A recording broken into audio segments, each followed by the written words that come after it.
The cold of the marble floor was the first thing I felt, a brutal shock that shot up my spine. One moment, I was the matriarch of the Ellison family, sitting at the head of my own Christmas dinner table. The next, I was on the ground, my 72-year-old body aching from the impact, looking up at the cruel face of my own son. His voice echoed in the sudden, deathly silence of the room. "This place belongs to my mother-in-law. Get out. N-double-E." Before we continue, please subscribe to the channel and let us know where you are listening in the comments. Just an hour before, the scene had been something out of a magazine. The Ellison Ranch in Dallas, our family's heart for over 40 years, was dressed in its holiday best.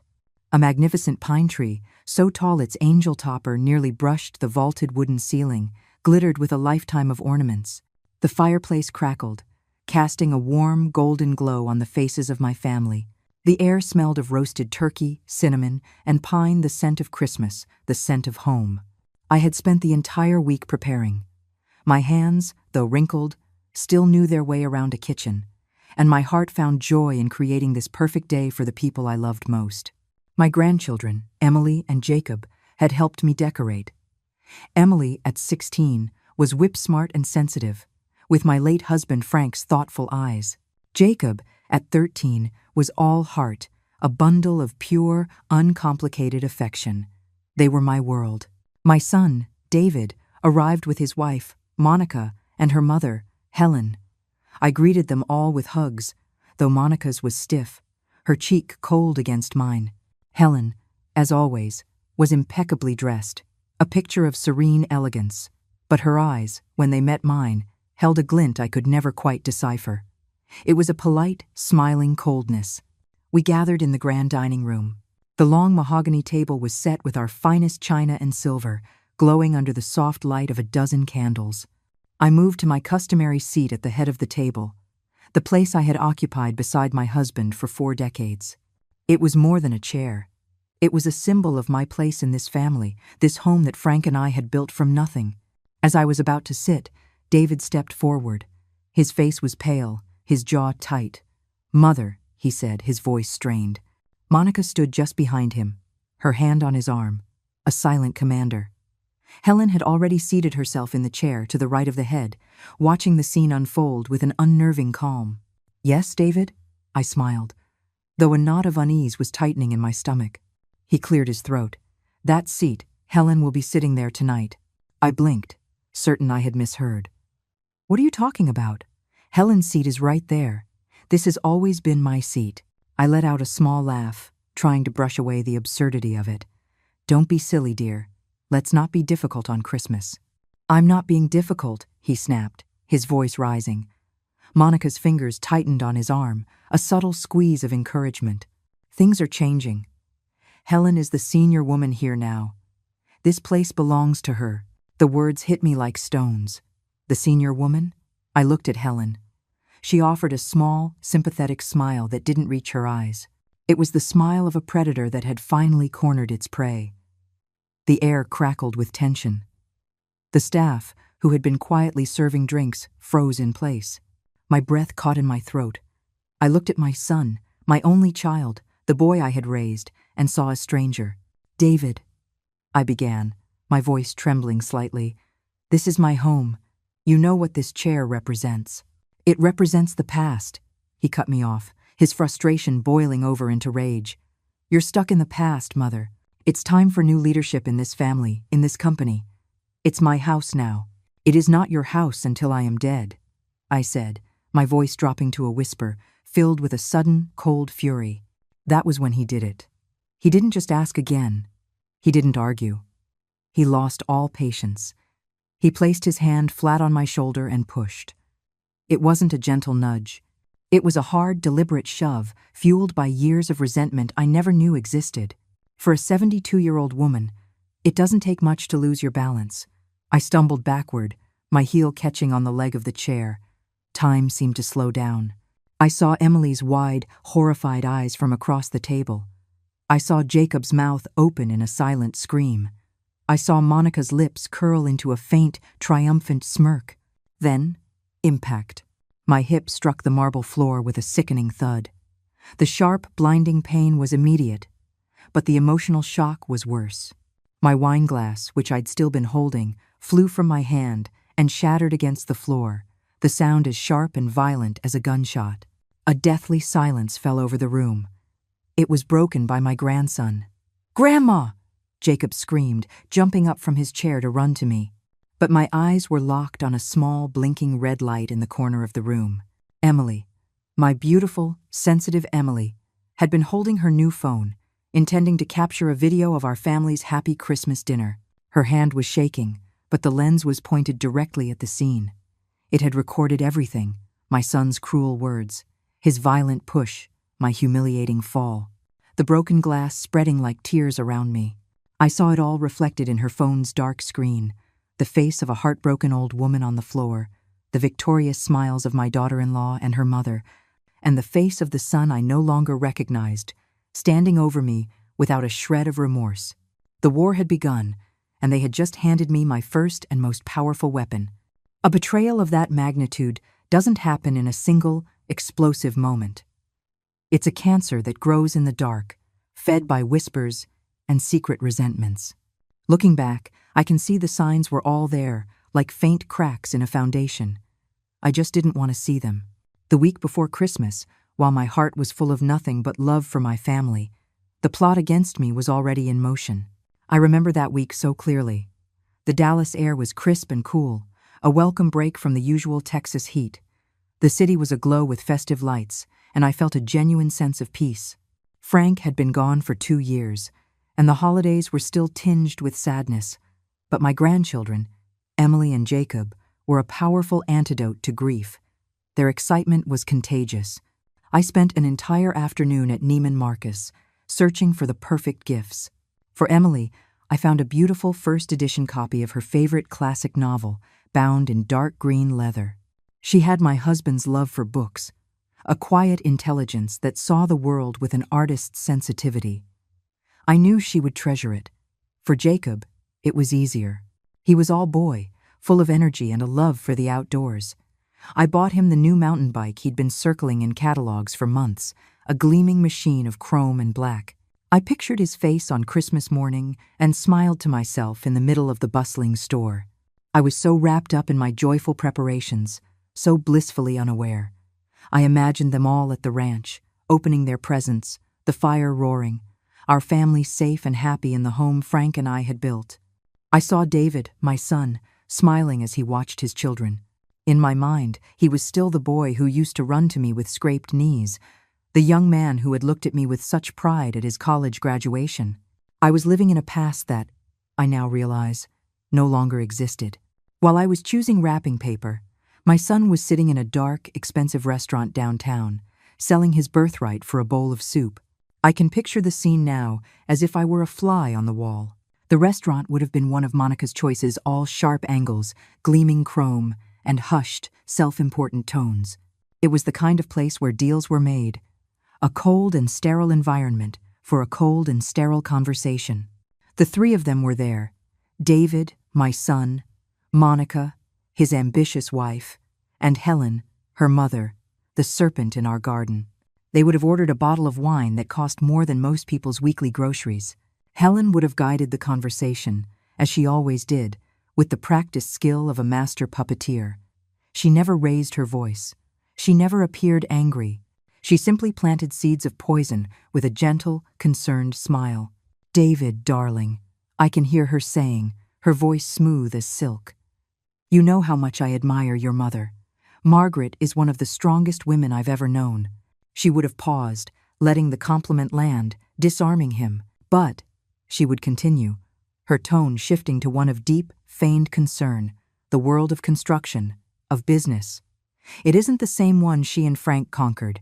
It's faster now, more ruthless. Her ideas, while well-intentioned, are outdated." David would have shifted uncomfortably in his seat. A part of him, the boy I raised, would have wanted to defend me. "Mother knows what she's doing. She helped Dad build Ellison Construction from the ground up." That's when Monica would have jumped in, playing her part perfectly. "Of course she did, honey," she'd say, placing her hand on his. "No one is denying that. But that was then. This is now. We just had a board meeting where she tried to earmark $1 million for a new local arts program. $1 million. We have competitors trying to undercut us on the Bridgeport contract, and she wants to fund a ballet. Helen would have nodded gravely. It's not about the money, David. It's about focus. Your mother still sees the company as a family project, a way to do good in the community. That's lovely, but it's a liability in this day and age. You see the bigger picture. You have your father's head for business, but you're being held back. She knew exactly which buttons to push. His entire life, David had struggled under the weight of his father's legacy. Frank was a giant of a man, not just in stature, but in character and accomplishment. David, who was not as driven and not as brilliant, had always felt like he was living in his father's shadow. Helen's words were designed to hit him where it hurt the most. His insecurity, his desperate need to prove that he was his own man. She needs to understand that her time of running things is over, Helen would have said, her voice dropping to a conspiratorial whisper. It's your time now. You have to be strong, David. Not for you, but for your own family, for Monica, for your children's future. She's right, Monica would chime in, her eyes hard. We need to have complete control, David, full authority to make the tough decisions without having to run them by her for approval. It's time we took what is rightfully ours. The hesitation I imagine in my son's eyes is the most painful part. There must have been a moment, a flicker of a second, where his love and loyalty to me fought against the poison they were pouring into his ears. But it wasn't a fair fight. On one side was his mother, who he saw as a relic of the past. On the other were these two women, stroking his ego, promising him the power and respect he craved. He looked at Helen's serene, smiling face. He looked at his wife's determined, hungry expression. They were offering him a crown. All he had to do was betray his own mother. I can see him picking up his wine glass, his knuckles white as he gripped the stem. He stared into the deep red liquid for a long moment. Then he took a slow drink, placed the glass back on the table with a soft click, and gave a single, sharp nod. A silent agreement had been forged in the dim light of that soulless restaurant. The ambush was set, and I, miles away, was happily paying for a bicycle, completely oblivious to the fact that my own son had just agreed to push me out of my home, my company, and my life. A few days before the Christmas Eve storm broke, there was a quiet dinner, a false peace. It was just the four of us, myself, David, and the children. Monica was conveniently away at a spa weekend with her mother, a trip I now see was likely a final strategy session. At the time, I was just relieved to have my son and grandchildren to myself. I thought it was an opportunity to connect, to bridge the strange new distance I'd been feeling between us. I was a fool. I cooked David's favorite meal. Pot roast. Slow simmered for hours until it was tender enough to fall apart with a fork, with creamy mashed potatoes and glazed carrots. It was the taste of his childhood, a meal I hoped would remind him of simpler, happier times. We sat at the smaller round table in the breakfast nook, a cozy space that looked out over the sprawling ranch lands as the Texas sun began to set, painting the sky in shades of orange and purple.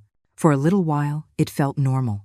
Jacob chattered excitedly about his school's basketball team, and Emily spoke quietly but passionately about a new photography project. I watched David listen to his children, a soft smile on his face, and my heart ached with love. I saw a glimpse of the man he was supposed to be, the man I had raised. That glimpse gave me the courage to bring up a subject that was dear to my heart. David, I began, waiting for a lull in the conversation. I had the most wonderful meeting today with the folks from the Children's Music Foundation. His smile tightened almost imperceptibly. Oh? I pressed on, my enthusiasm making me blind to the warning sign. They're doing incredible work, providing instruments and free lessons to children in underserved communities right here in Dallas. Their current building is practically falling down, and they're trying to raise funds for a new facility. I was thinking, Ellison Construction could be the lead donor. We could fund the entire performance hall. Imagine it, darling, the Frank Ellison Performance Hall. It would be such a beautiful way to honor your father's memory. I looked at him, my eyes shining with the vision of it. Frank had been a quiet philanthropist. He believed that the wealth we created came with a responsibility to the community that helped us thrive. This project felt like a continuation of his very soul. David put his fork down with a soft clink against the china. The sound seemed unnaturally loud in the suddenly quiet room. He took a slow sip of water, his eyes cold and unreadable. "Mother," he said, his voice flat and devoid of any warmth, "the company is not your personal charity fund." The words were so blunt, so dismissive, they felt like a physical slap. I stared at him, my smile faltering. I don't understand. It's a tax write-off, of course, and the PR would be wonderful. But more than that, it's the right thing to do. It's what your father would have wanted. I'm not interested in what Dad would have wanted, he said, a sharp, cruel edge to his voice. I'm interested in profit margins and shareholder value. We're in the middle of a bidding war for the new airport expansion. Every dollar counts. We are not a foundation, we are a construction empire, and I would appreciate it if you would let me run it as such. The air went thick with unspoken things. Jacob looked down at his plate, his cheerful energy completely extinguished. Across the table, Emily's eyes darted from her father's hard face to my stunned one. I could see the worry clouding her features. She felt the chill as keenly as I did. She knew, in that instant, that this wasn't a simple business disagreement. It was a power play. I tried to recover, to smooth over the ugly rift that had just torn through our meal. I forced a laugh, but it sounded brittle and hollow even to my own ears. "Of course, dear. You're the CEO. I was just making a suggestion." "Then please, keep your suggestions to yourself," he said, picking up his fork again as if nothing had happened. "I'll handle the business decisions from now on." I wanted to argue. I wanted to scream at him, to remind him that I wasn't just some board member. I was his mother, the co-founder of the very company he was so arrogantly claiming as his own. I had poured my own blood, sweat, and tears into Ellison Construction. My business acumen had saved Frank from ruin more than once, a fact we had always kept between us to protect his pride. But I looked at the children, at their troubled faces, and I bit my tongue so hard I tasted blood. I just nodded. "All right, David." The rest of the dinner was an exercise in agony. We talked about the weather, about school, about anything and everything except the elephant that was now sitting at the table with us. But the pot roast tasted like ash in my mouth. The warmth of the room had evaporated, replaced by an icy cold that had nothing to do with the winter evening outside. As I looked at my son, I saw the full extent of Helen and Monica's influence. His words weren't his own. They were echoes of their cold, calculating ambition. He was wearing his father's suit, sitting in his father's chair, but he was a stranger to me. The loving boy I knew, the one who respected and admired his parents, was gone. In his place was this hard, resentful man who looked at me not with love, but with impatience, as if I were an obstacle in his path. That night, for the first time, I truly understood. This wasn't a phase. This wasn't a simple case of my son wanting to find his own way. A chasm had opened up between us, deep and wide, and perhaps impossible to cross. He wasn't just trying to run a company. He was trying to erase me from it. And I knew, with a certainty that chilled me to the bone, that the quiet dinner was just the first tremor before the earthquake. The drive from the ranch to Charles Bennett's office was a blur. The familiar Dallas skyline, usually a symbol of the empire Frank and I had built, seemed alien and hostile. Every glittering skyscraper felt like a monument to the corporate ruthlessness that had infected my son. My hip throbbed with a dull, persistent ache, but it was nothing compared to the pain in my heart. Charles Bennett had been my husband's lawyer, his best friend since they were boys, and the executor of his will. His office was an oasis of timeless dignity in a city obsessed with the new.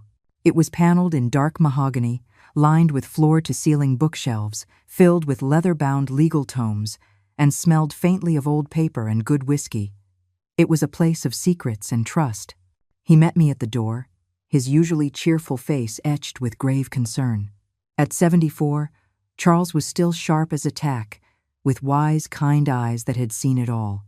He took one look at my face and simply said, "In here, Margaret.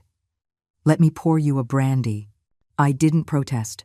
I sank into one of the deep leather armchairs facing his massive desk as he handed me a heavy crystal glass. The fiery liquid did little to warm the ice in my veins. He pushed me. "Charles," I said, my voice a hollow whisper, I recounted the whole sordid affair, the demand for my chair, David's cold words, the shove, the fall in front of my grandchildren. I spoke without tears, my shock having burned away everything but a cold, hard knot of grief. Charles listened without interruption, his hands steepled under his chin. He didn't seem surprised, which was somehow the most damning thing of all. When I finished, he was silent for a long moment, his gaze distant. "Frank saw this coming," he said finally, his voice heavy. "He prayed it would never happen, but he knew it might. He knew David's weakness." "What are you talking about?" Instead of answering, Charles rose and walked to a large oil painting of a Texas landscape that hung on the far wall. He swung it aside, revealing the dark steel door of a walk-in safe. He spun the combination dial with practiced clicks and pulled the heavy door open. From a private lockbox inside, he withdrew a thick, cream-colored envelope, sealed with the familiar Ellison family crest in dark red wax. My husband's seal. He placed it on the desk between us. Frank added a special provision to his final directives, separate from the main will. He called it his poison pill clause. My hand trembled as I reached for the envelope. A poison pill? That's a corporate term, a defense against a hostile takeover. "Precisely," Charles said, his eyes meeting mine. And Frank saw exactly what was coming, a hostile takeover of his family. He knew David was susceptible to influence, especially from Monica and her mother. He saw their ambition. "So, he left you a weapon of last resort." Charles leaned forward, his voice low and serious. "The clause states that if David, as CEO and majority shareholder, subjects you to provable and irrefutable public humiliation, you are granted the immediate right to purchase his entire controlling stake in Ellison Construction, all of it for the symbolic sum of $1 dollar. I stared at him, the air leaving my lungs. The audacity of it, the sheer strategic brilliance, was pure Frank. It was a master chess move from beyond the grave. But the implication was monstrous. He wanted me to bankrupt my own son? "No," Charles corrected gently. "He wanted to give you a choice. He wanted to ensure that you would never be at the mercy of David's weakness or Monica's greed. He was giving you a loaded gun, Margaret, and trusting that you would only ever use it if they backed you into a corner so tight you had no other way out." A loaded gun. The weight of it settled on me, heavy and cold. For a moment, I recoiled. To pull that trigger would be to declare total war, to destroy what was left of my family. It was unthinkable. Then Charles asked the question that changed everything. It's an explosive legal maneuver, and they would fight it tooth and nail. The entire case would hinge on one thing, the proof. The humiliation can't be just your word against his. It has to be absolute, undeniable, something a judge could look at and have no doubt. "Do you have proof, Margaret?" My mind, which had been a whirlwind of pain and confusion, suddenly went still and silent. The image that flashed behind my eyes was as clear as a photograph. The small, blinking red light of Emily's phone, the screen capturing the entire, horrific scene. My son's face twisted in anger, his hand on my shoulder, my body falling, the shatter of the glass, the triumphant smirk on Monica's face. It wasn't just proof, it was a verdict. I looked at Charles, and I felt the last of my hesitation burn away, replaced by something I hadn't felt in years, the cold, calculating fury of a woman who had just been handed the means to fight back. Before we continue, please subscribe to the channel and let us know where you are listening in the comments. My memory of that evening now plays back in fragments, each one sharp and clear, like shards of broken glass. But the moments just before the fall are what haunt me the most. That was when the battle lines were drawn, not with a cannon blast, but with a whisper and a smile. That was when the air in my own home turned to poison. I was standing near the fireplace, speaking with Jacob about his Christmas wish list, when Helen made her entrance. She didn't just walk in. She arrived. She was wearing a deep emerald green velvet dress that clung to her in a way that was both elegant and vaguely predatory. Diamonds glittered at her throat and ears, cold and brilliant. She moved through the room not as a guest, but as a queen taking possession of her court. I turned to greet her, a polite smile on my lips. "Helen, you look stunning. Merry Christmas." "Margaret, dear," she said, her voice a low purr. She air-kissed the space beside my cheek. You've made the place look so festive. So traditional. There was a subtle emphasis on the last word, a hint of condescension that I chose to ignore. My unease began to grow when she didn't mingle. Instead, she glided directly to the dining room. I watched as she surveyed the magnificent table I had spent all afternoon setting.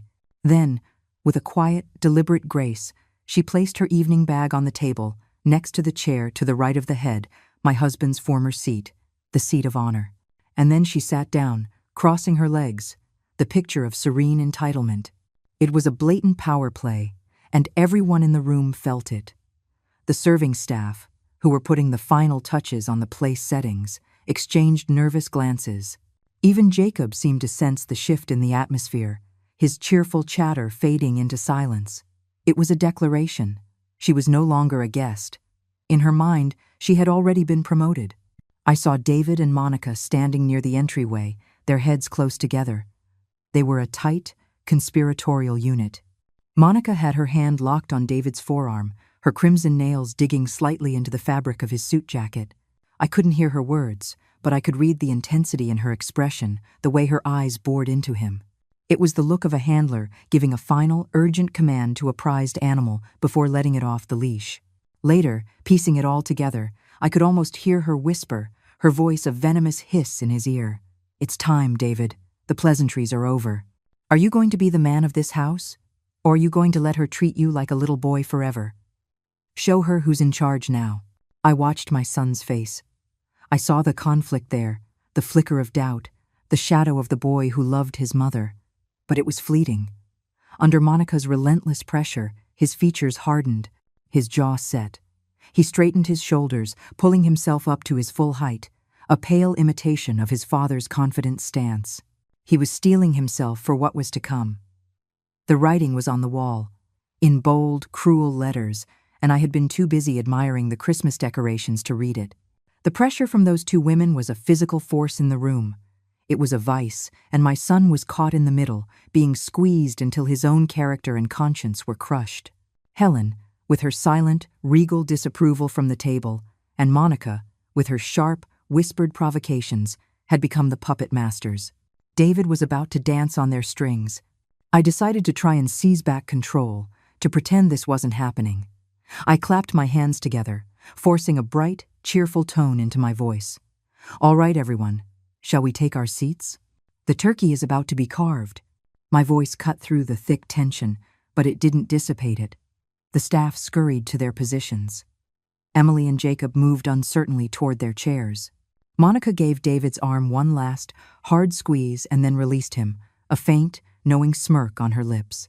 She had wound him up and set him loose.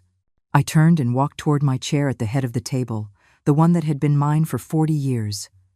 Every step felt heavy, as if I were wading through water. Every eye was on me. The cheerful crackle of the fire in the hearth suddenly sounded deafening in the strained silence. This was it. This was the moment where the Cold War that had been brewing in my family was about to turn hot. As I reached for the back of my chair, I saw David move out of the corner of my eye. He wasn't walking to his own seat. He was walking directly toward me, his expression a mask of grim determination. The storm was no longer gathering. It had arrived. I don't remember getting up off the floor. I don't remember the hands that may or may not have helped me. My memory of leaving the dining room is a tunnel of roaring silence, the horrified faces of the staff and my grandchildren blurring into a meaningless watercolor of shock. The only thing I felt was the searing cold of the marble that had seeped into my bones and the even colder reality of what had just happened. My son. My own son had put his hands on me. I walked, not ran up the grand, curving staircase of my home. Each step sent a jolt of pain through my hip, a grim metronome marking my retreat. I kept my back straight, my head held high. I would not give them the satisfaction of seeing me crumble. Not yet. I could feel their eyes on my back, a combination of shock, guilt, and I was certain cold-blooded satisfaction. My bedroom was my sanctuary, the one place in this sprawling house that was truly mine. It was decorated in soft creams and blues, filled with books and photographs of a life I thought I understood. I stepped inside, and the first thing I did was turn the heavy, ornate brass lock on the door. The loud, definitive click was the sound of a drawbridge being raised, a fortress wall being sealed. I was safe, for now. I leaned my back against the solid wood of the door and squeezed my eyes shut, my breath coming in ragged, shallow gasps. The dam of composure I had so carefully constructed was about to break. A sob, hot and raw, clawed its way up my throat. This couldn't be real. It was a nightmare, a grotesque distortion of a Christmas dinner. Any moment now, I would wake up. But the throbbing in my hip was real. The shattered image of my son's face, twisted with a rage I'd never seen, was real. A soft, hesitant knock came at the door. "Go away," I choked out, my voice thick with unshed tears. "Grandma?" A small, trembling voice whispered through the wood. "It's me. Emily. Please." My heart fractured a little more. Emily, my sweet, sensitive girl. She shouldn't have to see this, to be a part of this ugliness. But I couldn't turn her away. I took a deep, shuddering breath, wiped the single tear that had escaped from the corner of my eye, and unlocked the door. She stood in the hallway, her face pale and streaked with tears, her new phone clutched in her hand like a piece of damning evidence. She looked so small, so lost. "Grandma." "I'm so sorry," she whispered, her voice breaking. "I was just trying to get a picture of the candles. And then... and he..." She couldn't finish, her words dissolving into a fresh wave of sobs. I pulled her into my arms, holding her tight. "Oh, my sweet girl," I murmured into her hair. "This is not your fault. None of this is your fault.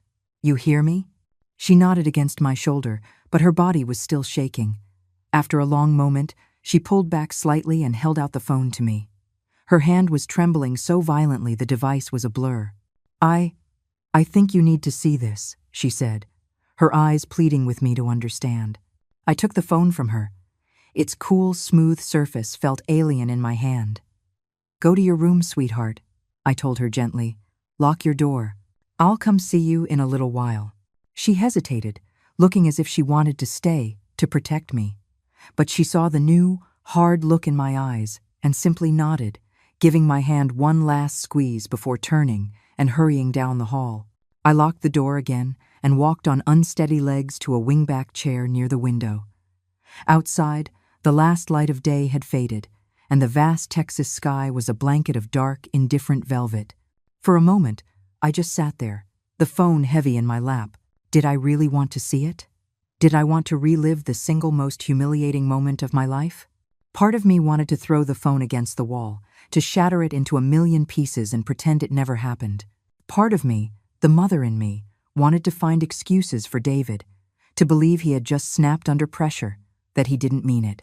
But the other part of me, the part that had survived droughts and recessions, the part that had stood shoulder to shoulder with Frank as we clawed our way to the top, I knew that sentiment was a luxury I could no longer afford. I needed to see the unvarnished truth. My hand was shaking as I pressed the play button. The video started with the sounds of a happy family. Jacob was laughing at something. I could hear my own voice, bright and cheerful. The camera panned unsteadily across the beautifully set table, the glittering tree. It was a perfect Christmas scene. And then, the camera settled on me as I approached the head of the table. Watching it from this third-person perspective was a brutal, out-of-body experience. I saw it all, with a clarity that stole my breath. I saw David's approach, his face a mask of false confidence. I heard his cold, rehearsed words. I saw my own confused, hurt expression. And then I saw the push. It was worse than I remembered. It wasn't a moment of lost temper. It was deliberate, calculated. It was an act of violence. I watched my own 72-year-old body stumble backward, my arms flailing, my face a mask of pure shock. I saw the fall, the sickening thud, as I hit the unforgiving marble. But it was the aftermath that truly turned my blood to ice. As my on-screen self lay stunned on the floor, the camera, still recording, caught the reactions. David stood over me, his expression not of horror or regret, but of grim, resolute justification. And behind him, I saw Monica. The mask slipped. For one fleeting, terrible second, a smirk of pure, unadulterated triumph curled her lips. She had won. In that instant, watching that smirk, something inside me broke. But it wasn't my spirit. It was the last, fragile thread of maternal love and denial that I had been clinging to. The pain didn't vanish, but it began to change, to transmute. It cooled and hardened, crystallizing from raw, weeping grief into something sharp, dense, and powerful. It became rage. A cold, clear, and focused rage. I didn't cry. The tears that had been welling in my eyes simply evaporated, burned away by this new volcanic heat rising within me. The woman who had been pushed to the floor was a victim. The woman watching this video was not. My gaze drifted from the phone screen to the large, silver-framed photograph on my bedside table. It was Frank, taken on our 40th anniversary. He was smiling, his eyes crinkling at the corners, full of the strength and love that had been the bedrock of my life. I looked at his image, and it wasn't a plea for help. It was a promise. They will not destroy what we built, Frank. I will not let them. My hand, which had been trembling moments before, was now perfectly steady. My movements were calm, deliberate. I stood up, walked to my nightstand, and picked up my own phone. My fingers didn't falter as I scrolled through my contacts and found the name Charles Bennett. He answered on the second ring, his voice warm with holiday cheer. "Margaret, Merry Christmas." I took a breath. When I spoke, my voice was not the voice of a weeping, broken old woman. It was a voice he hadn't heard in years, the voice of the woman who had once stared down bankers and union bosses without blinking. It was choked with emotion, yes, but it was layered with steel. It was the voice of a queen reclaiming her throne. "Charles," I said, my words precise and deadly. "I have the proof. Activate it." Christmas morning dawned bright and cold over Dallas. In David and Monica's sterile, modernist mansion, a house of glass and white marble that had always felt more like a corporate headquarters than a home, the mood was one of triumphant celebration. They had done it. The coup was complete. I imagined them waking late, wrapped in $1,000 sheets, the previous night's ugliness already a distant, justified memory. They would see it not as a betrayal, but as a necessary business decision, a changing of the guard. They were the future, I was the past. There would have been no frantic, early morning rush of children eager for presents. Emily and Jacob were with me at the ranch, a fact that probably brought David and Monica a sense of relief. They could celebrate their victory in peace. I see them in my mind's eye, standing in their cavernous living room, glasses of expensive champagne in hand, toasting each other in front of a ridiculously oversized, professionally decorated Christmas tree that was as perfect and soulless as the rest of their house. "To the new era of Ellison construction," Monica would have said, her voice smug, her eyes glittering with ambition. "And to its new chairman." She would clink her glass against David's, the crystal ringing out in the quiet house. "To us," David would reply, a proud, foolish smile spreading across his face. He finally felt like the man of the house, the king of the castle. He was blind to the fact that he was merely a prince consort, and Monica was the one truly wearing the crown. He probably expected his phone to be blowing up. He likely anticipated a barrage of angry, tearful, or pleading calls from me. 47 missed calls. 100 desperate texts. That's what he would have considered a victory. It would have fed his ego, confirming that he had broken me, that I was now powerless, and pleading for scraps from his table. But the morning passed in silence. My number never appeared on his screen. It was Monica, of course, who saw it first. She was surgically attached to her phone, her thumb in a state of perpetual scrolling. While David was admiring a new, obscenely expensive watch she had gifted him, she was scanning his emails, which he had long ago given her full access to. "Well, well," she would have murmured, a small, cruel smile playing on her lips. "What have we here?" David, still basking in the glow of his new authority, would have looked over her shoulder. "What is it?" "An email," she'd say, her tone dripping with amusement. "From Charles Bennett's office, sent at 6 a.m. on Christmas morning. How festive." I can picture them reading it together, their heads bent over the small, glowing screen. The language of the email would have been brutally formal, stripped of all sentiment. It was pure legal ice. Subject: Formal Notice of Intent to Enforce Clause 12B of the Ellison Family Trust and Holdings Agreement. Dear Mr. Ellison, this letter serves as formal and official notification that, as of 9 p.m. On December 24th, a triggering event as defined in Clause 12b of the aforementioned agreement has occurred. Consequently, Mrs. Margaret Ellison is hereby exercising her irrevocable right to purchase your full and complete controlling interest, 51%, in Ellison Construction Incorporated. As stipulated, the purchase price for this transfer of shares is contractually fixed at the sum of $1 USD. Please expect to receive formal transfer documents and further instructions from our office within the next business day. We advise you to secure legal counsel. Sincerely, Charles Bennett, Associates. There would have been a moment of stunned silence as they processed the words. Then, the laughter would begin. It wouldn't be a small chuckle of disbelief. It would be a full-throated, condescending roar. Monica would throw her head back and laugh, a sharp, ugly sound that echoed off the marble floors. Is she serious? Monica would gasp, wiping a tear of mirth from her eye. $1? The old woman has finally lost her mind. This is pathetic. David's own laughter would be a beat behind hers, a little less certain at first, but then growing in volume as he took his cue from his wife. She's bluffing. It's a scare tactic. What did she think? That I'd see this and come running back to her, begging for forgiveness. It's a Hail Mary pass from a quarterback with a broken arm, Monica would sneer, her confidence absolute. She's got nothing. The clause itself is probably unenforceable, some sentimental nonsense your father cooked up that would never hold up in court. They would have dissected it, picking it apart with the arrogance of people who believe they are untouchable. Their entire analysis would have hinged on one simple, fatally flawed assumption. And let's be real, David would say, puffing out his chest. Even if, in some fantasy world, this clause was ironclad, where would she get the money? Monica would nod, swirling her champagne. Exactly. She's asset-rich but cash-poor. All her wealth is tied up in the company you control. To buy you out, she'd need access to hundreds of millions in liquid capital to cover the company's debts and operational costs, even if the share price is $1. No bank would ever give her that kind of loan without the company as collateral, and we would never approve it. It's a dead end. She has absolutely no way to fund it. She doesn't have a leg to stand on. They were so sure, so wrapped up in their own cleverness.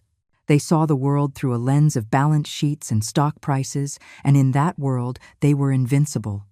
They couldn't conceive of a strategy that relied on anything else. The idea that my power might come from a source they couldn't quantify, from loyalty, from a father's foresight, from a granddaughter's love, was completely alien to them. So they dismissed it. They laughed it off as the desperate last-ditch effort of a bitter old woman. They had fought a battle of brute force and won.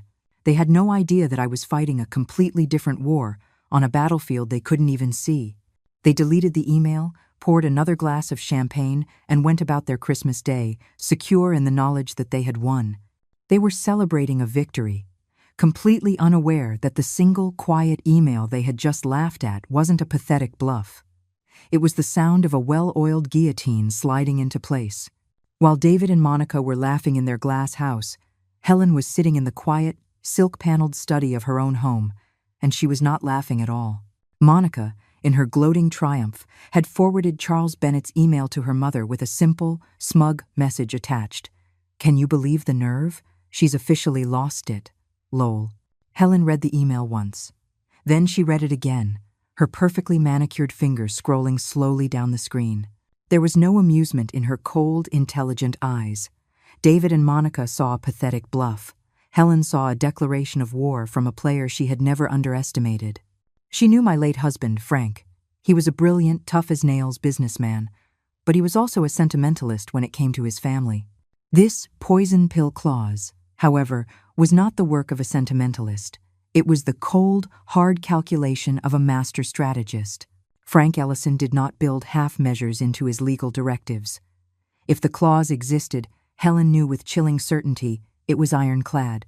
More importantly, she knew me. She had spent years observing me, studying me with the detached curiosity of a biologist examining a rival species. She knew that beneath the polite exterior of the society hostess and doting grandmother was the woman who had helped Frank build his empire. I was not prone to hysterics.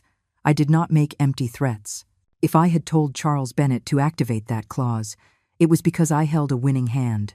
The only question was, what was my ace in the hole? The phrase, provable and irrefutable public humiliation, stuck in her mind. What proof could I possibly have? A witness? A recording? It didn't matter. The fact that I was confident enough to make the move was all the proof Helen needed that David and Monica had blundered, and blundered badly.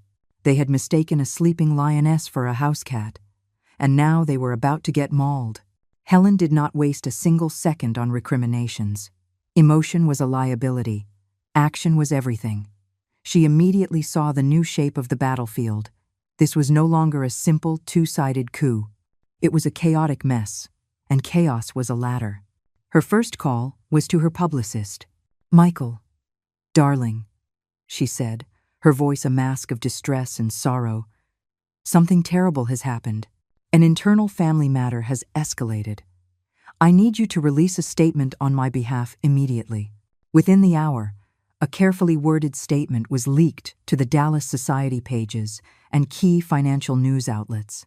Helen de Winter is profoundly saddened and deeply disturbed by the recent reports of a conflict within the Ellison family. She was not party to, nor did she have any prior knowledge of, the regrettable incident that took place on Christmas Eve. Her only wish is for a swift and peaceful resolution. Her primary concern at this time, as it has always been, is for the stability of Ellison Construction and the preservation of the legacy of its great founder, the late Frank Ellison. It was a masterpiece of plausible deniability. With a few sentences, she had painted herself as a concerned, innocent bystander. She had publicly condemned David's actions without ever mentioning his name, severing herself from him like a surgeon excising a tumor. She had thrown her own daughter and son-in-law directly under the bus while positioning herself as the noble guardian of Frank's legacy. The snake had shed its skin. Her second phase began immediately after. She picked up her private phone and started making calls, not to lawyers, but to the handful of key members on the Ellison Construction Board of Directors.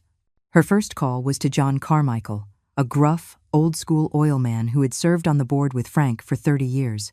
"John, it's Helen," she said, her voice now filled with a different kind of performance, that of a trusted peer in a time of crisis. "I'm afraid I'm calling with terrible news. I'm sure you'll be hearing whispers soon, so I wanted you to hear it from me first." She laid out a carefully edited version of the story. David, under immense pressure, had suffered a lapse in judgment and behaved appallingly toward me. As a result, I, in a state of understandable emotional distress, was now making rash legal threats that could destabilize the entire company. "This is no longer a family squabble, John," she said, her voice low and serious. "This is a 5-alarm fire. David has proven he is too volatile to lead. Margaret, God love her, is thinking with her heart, not her head. The company is about to be torn apart by their personal war. The shareholders are going to panic." She let him absorb the impending disaster. Then, she offered the solution. "The board needs to act," she said calmly. "We need a steady, neutral hand at the tiller to guide us through this storm, someone who isn't emotionally compromised, someone who respected Frank, and who can protect what he built. I am prepared to put my name forward to serve as interim chairwoman until this unfortunate crisis is resolved." She wasn't an ally of David and Monica, fighting for their control. She wasn't an ally of mine, seeking to restore order. She was a third power, emerging from the smoke and chaos. She was a shark that had been circling, and having smelled blood in the water, she was now making her move. The war for Ellison Construction was no longer a duel. It was now a viper's nest, and the three-way battle had officially begun. The first 48 hours after Christmas were a brutal lesson in modern finance. As Monica had so smugly predicted, my plan hit a brick wall, and it hit hard. I went to the banks, the same institutions where the Ellison name had been golden for 40 years. I met with bankers who had called my husband a friend, men who had attended his funeral and spoken of his integrity. They were all very polite. They offered me coffee and condolences. And then, one by one, they turned me down flat. David had been busy. He had used his power as CEO to poison the well, warning every major lender in Dallas that Ellison Construction was in the midst of a hostile takeover attempt and that any capital loaned to me would be at extreme risk. He painted me as an unstable, emotional widow on a vendetta. He made me a pariah overnight. By the third day, I was at my wit's end. I had a loaded gun, but I had no ammunition to fire it. Charles Bennett and I sat in his office, the grim reality of our situation settling over us. We had the law on our side, but in the world of high finance, cash is king, and our coffers were empty. "There's no one left to ask, Margaret," Charles said, the defeat heavy in his voice. I stared out his window at the steel and glass canyons of the city. He was wrong. There was one person left. One name so unthinkable, so far beyond the pale, that I hadn't even allowed myself to consider it until now. "Get me a meeting with Arthur Vance," I said, my voice quiet but firm. Charles looked at me as if I had just suggested we set the building on fire. "Arthur Vance? Margaret, are you out of your mind?" He was Frank's bitterest rival. They spent 30 years trying to put each other out of business. The man is a shark. "I know exactly who he is," I replied, my gaze unwavering. "And right now, a shark is exactly what I need." Arthur Vance's mansion was the physical opposite of my home. Where the Ellison Ranch was warm wood, worn leather, and treasured memories, his home was a monument to cold, modern power. It was all glass, white marble, and sharp angles, filled with abstract art that I found jarring and soulless. It was the home of a man who admired strategy, not sentiment. He met me himself in a vast, minimalist living room that overlooked the city. At 75, Arthur was lean and sharp, his eyes a pale, piercing blue that missed nothing. We had been social adversaries for decades, but we had always shared a quiet, grudging respect for one another's intellect. He respected me far more than he had ever respected my son. "Margaret," he said, foregoing any pleasantries, "to what do I owe this unexpected pleasure?" I didn't sit down. I had not come for a social call. "Let's cut to the chase, Arthur. You've heard the rumors." "I hear everything," he replied, a faint, calculating smile on his lips. "My son has locked me out of my own company. I have a legal mechanism to take it back, but he's blocked me at every bank in the state. I'm legally entitled to buy his shares, but I lack the capital to run the company once I do. I am backed into a corner." He watched me, his expression unreadable, letting the silence hang in the air.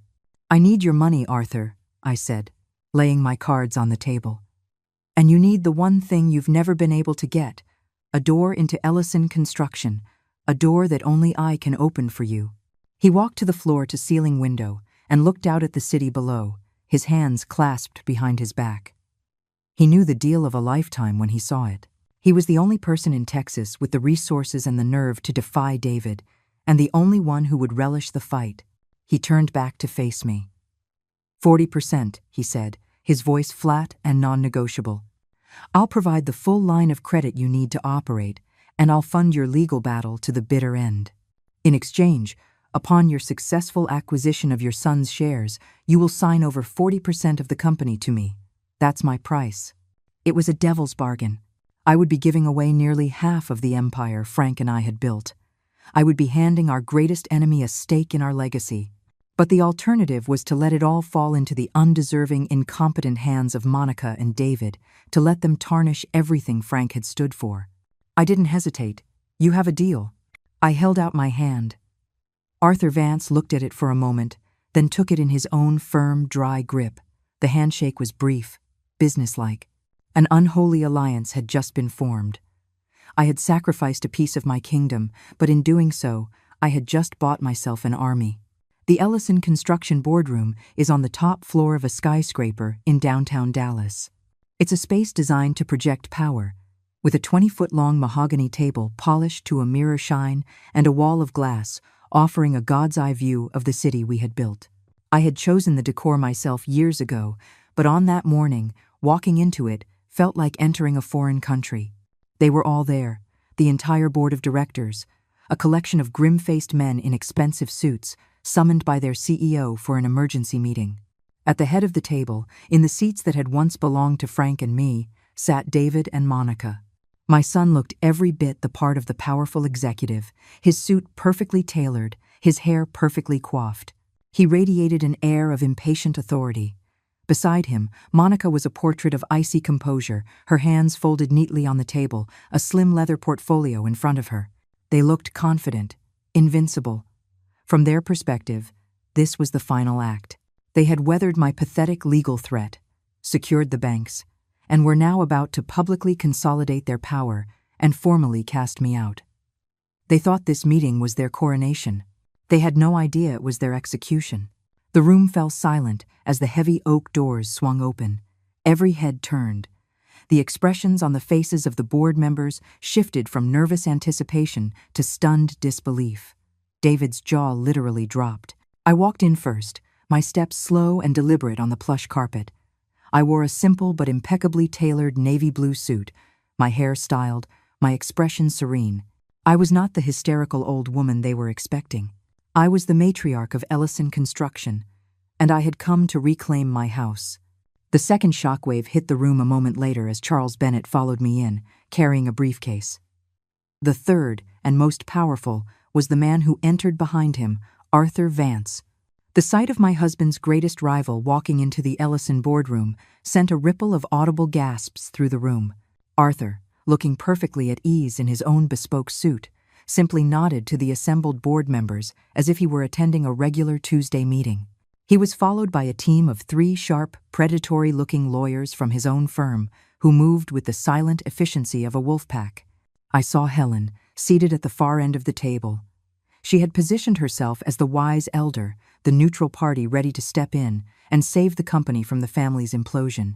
Her mask of calm was flawless, but I saw the flicker of genuine shock in her eyes as she took in the sight of Arthur Vance. This was a variable she had not accounted for.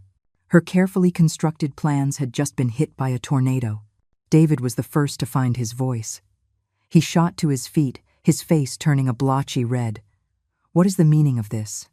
Mother, you are not welcome here. And him?" He jabbed a trembling finger toward Arthur. "This is a private meeting of the Ellison Construction Board of Directors. Security." 2 security guards who had been standing by the door took a step forward, but Charles held up a hand. "That won't be necessary," Charles said, his voice calm and authoritative, cutting through David's blustering.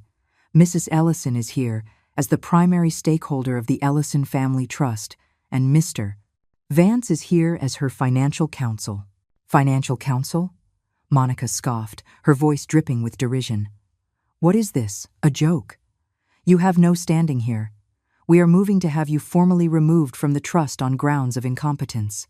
"All in due time," Charles said smoothly, not rising to the bait.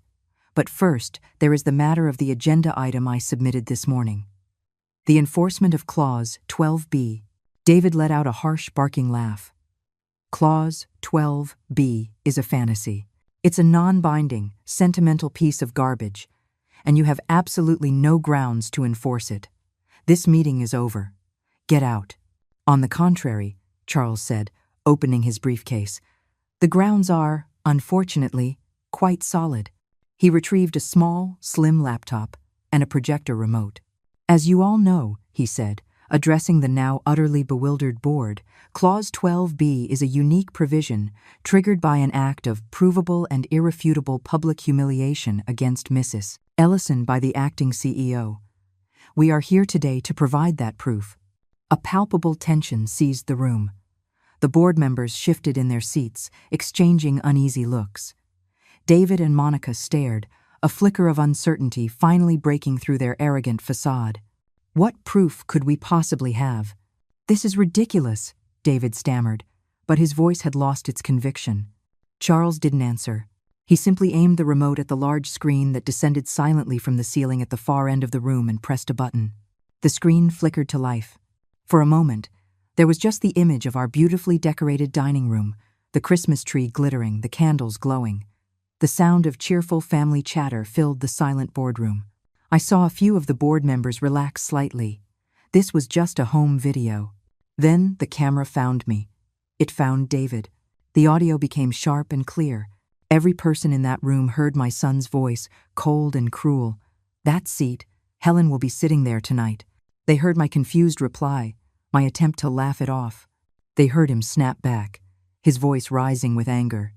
"It represents the past. "You're stuck in the past, Mother. It's my house now." I watched David's face as he was forced to listen to his own cruel words echo through the chamber of his power. The color was draining from his cheeks, leaving behind a pasty, grayish pallor. Monica sat frozen beside him, her knuckles white where she gripped the edge of the table. Across the room, Helen's serene mask had finally cracked, replaced by a look of cold, furious disbelief. She was watching her puppet, her chosen king, publicly immolate himself. Then came the moment. On the giant screen, every person in that room saw my son place his hand on my shoulder. They saw him push me. They saw me, their founder's wife, a 72-year-old woman, stumble and fall hard on the marble floor. The collective gasp in the boardroom was sharp and visceral. One of the older board members, a man who had known me for 30 years, muttered, "Good God." The video wasn't done. The sound of my wine glass shattering on the floor was like a gunshot in the tomb-like silence of the room. And then the camera, in its shaky, amateur horror, caught the final, damning detail, Monica's triumphant smirk. That was it. That was the kill shot. The image of that smirk, projected 10 feet high for the entire leadership of Ellison Construction to see, was more devastating than the fall itself. It revealed the malice, the conspiracy, the cold-blooded intent behind the act. Charles clicked the remote, and the screen went black. No one spoke. No one moved. The silence that filled the room was absolute, profound, and suffocating. It was the silence of a tomb. All eyes were on David. He was slumped in his chair, his mouth slightly open, his face as white as a sheet. He looked like a man who had just watched his own soul die. He was utterly, completely, and irrevocably broken. I let the silence hang for a long, heavy moment. I let them all absorb the full weight of what they had just witnessed. I let them sit with the ugliness of it, the shame of it. Then I rose slowly from my chair. I reached into my jacket pocket and withdrew a single, crisp, $1 bill. I walked the length of the table, my heels clicking softly on the floor, the only sound in the world. I stopped beside my son's chair. He didn't look up at me. He couldn't. I placed the dollar bill on the polished mahogany table, directly in front of him. It lay there, a small, green rectangle of ultimate ruin. My voice, when I spoke, was not loud. It did not need to be. It was calm, clear, and carried the weight of absolute victory. According to the clause, I said, my gaze sweeping across the stunned faces of the board, this company is now mine. The only person in the room who wasn't in a state of shock was Arthur Vance. He was leaning back in his chair, a small, almost imperceptible smile of pure, intellectual satisfaction on his face. He had not come to see a fight. He had come to witness a masterpiece of strategy. And he had not been disappointed. In the days that followed the board meeting, a deep and unnatural quiet settled over the Ellison ranch. The dust from the explosion had settled, but the air was still thick with the fallout. The war was over, but the silence that remained was not the silence of peace. It was the silence of a graveyard. David and Monica came to collect their things on a gray, overcast afternoon. There was no confrontation, no final, dramatic showdown. The time for words, for anger, for anything but the grim business of severance was long past. They moved through the house like ghosts, their footfalls echoing in the empty halls. I watched them from the landing of the grand staircase, unseen. David was a hollowed-out version of the son I once knew. His shoulders were slumped, his face was gaunt and colorless, and he avoided looking at anything for too long, as if the very objects in his childhood home were now judging him. He packed his belongings with the slow, mechanical movements of a man in a trance, a man who had lost everything and was only now beginning to comprehend the depths of his own foolishness. He had made his bed, and now he had to lie in it. Monica was a different story. Her silence was not born of shock or shame. It was a coiled, furious thing. She packed with a brutal, angry efficiency, her movements sharp and jerky. She slammed drawers and cupboards shut, the sounds like punctuation marks in her wordless rage. She didn't look broken. She looked like a cornered animal, temporarily defeated but already plotting her next move from the ruins of this one. She didn't spare a single glance for the home she had schemed so desperately to control. For her, it was just a prize that had been snatched from her grasp. As they carried the last of their designer suitcases out the door, she never once looked back. Helen, in her typical fashion, had been far more pragmatic. She hadn't bothered with a formal farewell. By the time the ink was dry on the preliminary transfer documents, she had already vanished. No phone call, no note. She had simply disappeared from our lives as cleanly and silently as she had entered them. She had played her hand and lost, and like any good gambler, she knew when to fold and walk away from the table without a fuss. She had cut her losses and moved on to the next game. After they were all gone, I walked through the quiet rooms of my house. It felt cavernous, empty. The grand dining room where my humiliation had been staged was now just a room with a table. The living room, where we had once laughed and opened Christmas presents, was just a space with furniture. The victory I had fought so hard for felt profoundly hollow. There was no surge of triumph, no feeling of vindication. I just felt tired, a deep, soul-crushing weariness that settled into my bones. The taste of victory was the taste of ash in my mouth. The next day, Arthur Vance came to the ranch.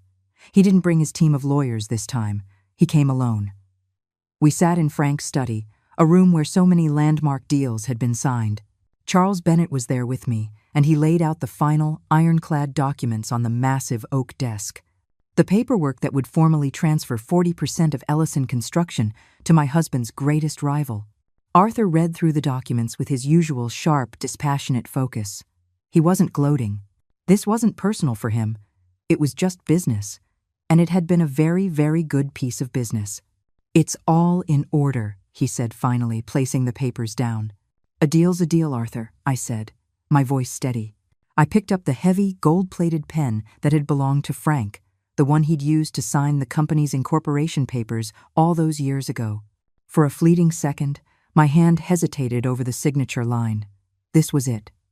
I was willingly giving away a massive piece of the legacy Frank and I had bled for. I was letting the enemy through the gates. But I remembered David's face, Monica's smirk, and my resolve hardened. I had saved the soul of the company, even if it meant sacrificing a part of its body. I signed my name. The stroke of the pen was the only sound in the room. I pushed the documents across the desk to Arthur. He countersigned without a word, his own signature a sharp, angular script. It was done. He stood up, gathering his copies. "You fought a good fight, Margaret," he said, a note of genuine, intellectual respect in his voice. It was the highest compliment he was capable of giving. "Frank would have been proud of your strategy. Frank would have hated that it ever came to this," I replied softly. He gave a curt nod, as if to concede the point, and then he left. I sat there in the study, staring at the empty chair where he had been, feeling the full weight of what I had just done. I had won the war, but the cost had been staggering. My son was gone. My family was fractured, and my company was now partially owned by a shark. Was this what I had wanted? Power? Control? No. I realized with a sudden, painful clarity that all I had ever truly wanted was the peace that had been stolen from me. I was still sitting there, lost in the quiet wreckage of my thoughts, when I heard a different kind of sound break the silence. It wasn't the sound of packing or lawyers. It was the sound of life. The thunder of small feet on the grand staircase, the sound of unrestrained laughter. The study door burst open, and Jacob and Emily tumbled in. "Grandma!" Jacob yelled, launching himself at me. His arms wrapped around my neck in a tight, fierce hug that almost knocked the wind out of me. Emily was right behind him, her arms wrapping around us both. She rested her head on my shoulder, her grip just as strong. "We saw the cars leave," Emily whispered, her voice thick with emotion. "Are you okay?" I held my grandchildren, my two precious, beautiful grandchildren, and for the first time in days, I felt something other than exhaustion and grief. I breathed in the scent of their hair, felt the warmth of their small, strong bodies clinging to me. This was real. "We're not going anywhere, Grandma," Jacob said, his voice muffled against my suit jacket. "We're going to stay here with you, always." Tears, hot and real, finally welled in my eyes and spilled down my cheeks. They weren't tears of sadness or anger. They were tears of a deep, profound, and heartbreaking relief. I had lost a son, but I had not lost my family. I had lost a piece of my company, but I had not lost my legacy. My legacy was right here, holding me, loving me. And in that moment, surrounded by the ashes of my old life, I finally felt the first fragile flicker of a new and different kind of peace. A year has passed. The seasons have turned, and so has my life. I no longer live at the Ellison Ranch. The grand, silent house with its sprawling lands and painful memories was a gilded cage, and I have finally set myself free. My home now is a small, beautiful house nestled on the shore of a quiet lake, a little ways outside of Dallas. It's a house filled not with the ghosts of the past, but with sunlight and the scent of lake water and baking bread. Instead of long, echoing hallways, I have cozy rooms filled with books. Instead of acres of manicured lawns, I have a small, wild, and beautiful garden that I tend to myself. This morning, the Texas sun is warm on my back as I prune my rose bushes. The petals are a deep, velvety red, and their fragrance fills the air. This is where I find my peace now, with my hands in the soil, coaxing life from the earth. The silence here is different from the silence at the ranch. It isn't an absence of sound, it's a presence of peace. It's the gentle lapping of water against the shore, the buzz of a honeybee, the cheerful, uncomplicated song of a cardinal in the old oak tree. A familiar crunch of tires on the gravel driveway pulls me from my thoughts. A smile spreads across my face, genuine and easy. I pull off my gardening gloves and turn just as two figures spill out of a car, their laughter preceding them.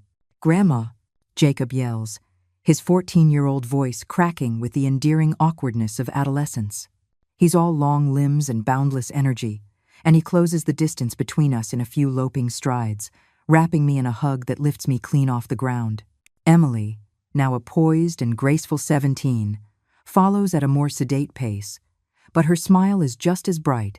"We brought you that new mystery novel you wanted," she says, holding up a book as she gives me her own warm embrace. "And Jacob ate half the cookies we were supposed to bring on the drive over." "Did not," Jacob protests, his mouth already full of another cookie. Their weekend visits are the rhythm of my new life, the steady, joyful beat of my heart. We spend our time fishing off the small wooden dock, baking, playing board games, and talking. We talk about everything: their friends, their school, their dreams for the future. We never talk about that Christmas. We don't have to. We survived it, and the bond forged between us in that fire is stronger than steel. After the boardroom meeting, the path forward became surprisingly clear. The fight had taken its toll, and I had no desire to return to the cutthroat world of corporate power plays. Arthur Vance, true to his nature, saw an opportunity. He made me an offer, not for another 40%, but for the rest of my controlling interest in Ellison Construction.